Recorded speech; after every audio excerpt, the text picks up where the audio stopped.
Найочікуваніша західна ММО, про яку ти міг і не чути, от-от матиме свій перший плейтест у Steam. У цьому відео розберемо, хто матиме право пограти та який контент можна буде помацати. Додивись відео до кінця, щоб дізнатись, як довго ще чекати релізу Scars of Honor. Вітаю на каналі Happy Grave у мікрофона. Публічний плейтест MMORPG Scars of Honor уже на носі. Він триватиме з 30 квітня по 11 травня. Лишилось всього 3 тижні. Це повністю безкоштовний, без pay-to-win механік тест для ПК-гравців. І все, що тобі треба зробити, аби взяти участь, це запитати доступ у Steam. Переходь на відповідну сторінку та шукай зелену кнопку запиту. Перше чуєш про гру, в правому верхньому куті екрану буде посилання на перший огляд гри. Невідомо, чи буде попереднє завантаження клієнту, тож орієнтуємось, що качати доведеться в день старту. Але перед тим, як ми зануримося в огляд контенту, давай сформуємо очікування. Це не вилизана гра, не запуск раннього доступу, навіть не альфа. Це сирий технічний стрес-тест. Ти побачиш незграбні здібності, відсутність анімацій персонажів та купу купезну багів. Розробники насправді хочуть, щоб ми шукали дірки в їхніх системах і ламали все підряд, аби перевірити серверні технології. Особливо важливо давати зворотній зв'язок, ділитись ідеями та власним баченням. Також май на увазі, що прогрес персонажа не збережеться, оскільки наприкінці тесту буде повний вайп. Тепер про сервери, черги та на яку кількість гравців варто очікувати. Сервери Scars of Honor технічно можуть вмістити до 10 тисяч гравців кожен. Однак, якщо закинути такий натовп в одну стартову локацію, це просто вб'є частоту кадрів у всіх підряд, тому розробники планують роззосередити людей і ціляться у кілька тисяч активних гравців на сервер. Аби задовольнити глобальну аудиторію, вони планують розташувати сервери принаймні у 4 локаціях, спираючись на опитування спільноти: Нью-Йорк, Париж, Сан-Паулу та Мельбурн. Щоб впоратись з напливом, гра використовує систему потоків.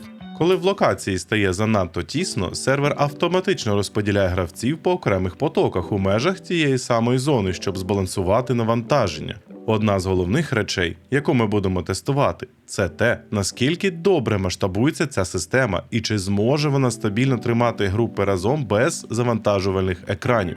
Якщо збираєшся зайти в перший же день, готуйся почекати. Розробники впровадили систему активних черг, яка має масштабуватися в реальному часі та запобігати повному падінню серверів під час пікового навантаження. Оскільки це перше серйозне випробування цієї технології, ми не маємо жодних реальних даних про те, як вона себе покаже.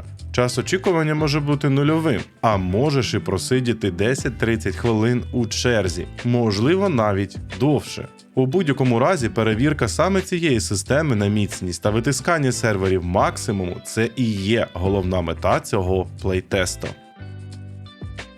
Коли ти залогінишся, зможеш створити персонажа, обираючи між людьми, дворфами, пекельними демонами та немертвими, себто андедами.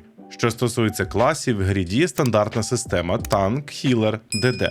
У цій збірці ми отримуємо 4 з 10 на вибір – паладин, маг, рейнджер та друїд. Максимальний рівень для цього тесту буде встановлений на позначці 20 або 25.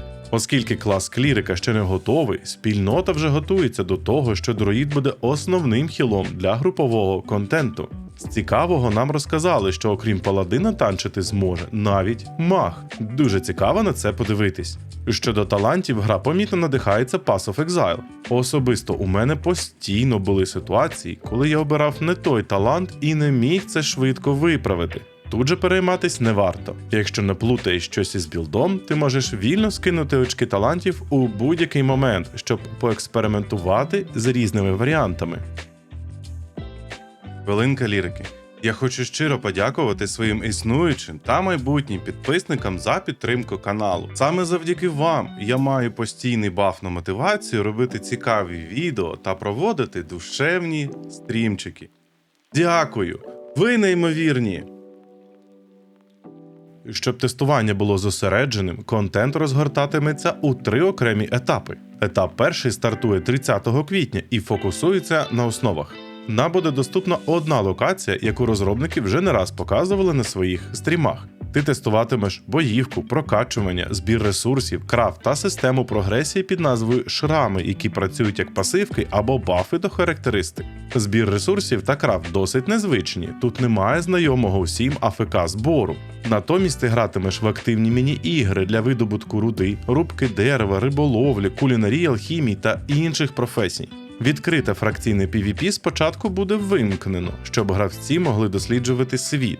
Розробники планують закинути принаймні одного масивного світового боса в зону, щоб усі могли об'єднатися і кинути йому виклик.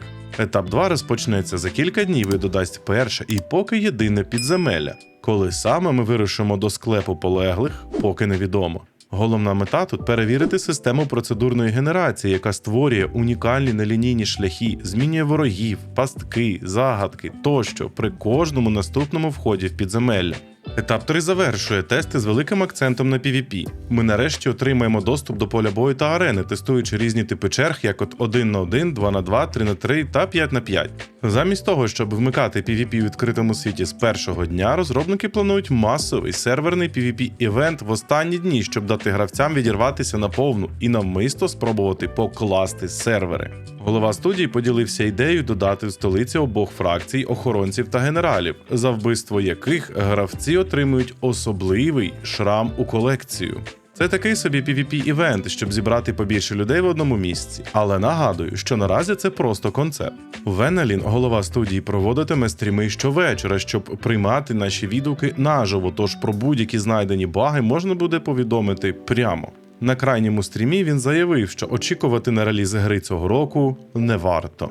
Більш реалістична дата – це перший квартал 2027 року. Ба більше, це буде не повноцінний реліз, а запуск раннього доступу в Steam.